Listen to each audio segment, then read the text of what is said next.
अजितदादांच्या राष्ट्रवादीचे 20 उमेदवार ठरले. अंतर्गत बैठकीतून संभाव्य यादी समोर. बारामतीतून कोण उभं राहणार याकडे सर्वांचं लक्ष लागले.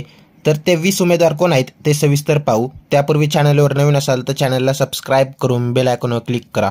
महाराष्ट्रातील विधानसभा निवडणूक अद्याप जाहीर झालेली नाही, पण सध्या सर्वच पक्षांकडून जोरदार मोर्चे बांधणी सुरू आहे. यंदाच्या निवडणुकीत महायुती विरुद्ध महाविकास आघाडी अशी थेट लढत होत आहे. सध्या या दोन्ही घटक पक्षांच्या बैठका पार पडताना दिसत आहेत. महायुतीचे जागा वाटप जाहीर झालेले नसताना आता अजित पवार गटाच्या संभाव्य 20 उमेदवारांची यादी समोर आली. पार पडलेल्या बैठकीत अजित पवार गटाच्या संभाव्य 20 उमेदवारांच्या नावावर शिक्कामोर्तब करण्यात आले. यानुसार बारामती विधानसभा मतदारसंघातून अजित पवार निवडणूक लढवणार असल्याचं दिसते.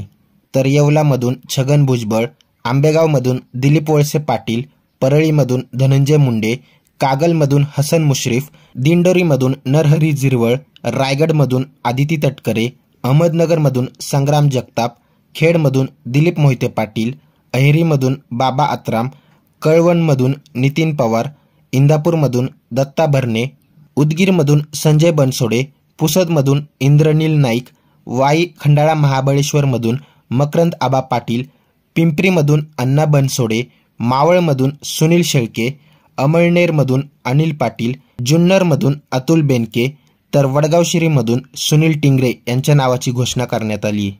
समोर आलेल्या अजित पवार गटाच्या संभाव्य 20 उमेदवारांपैकी किती जिंकतील, तुम्हाला काय वाटते ते कमेंट करून नक्की कळवा. व्हिडिओ आवडल्यास लाईक करा, शेअर करा, सबस्क्राईब करा आणि बेल आयकॉनवर क्लिक करा. तसेच आमच्या फेसबुक पेजवर नवीन असाल तर सत्य मराठी या फेसबुक पेजला फॉलो नक्की करा. धन्यवाद.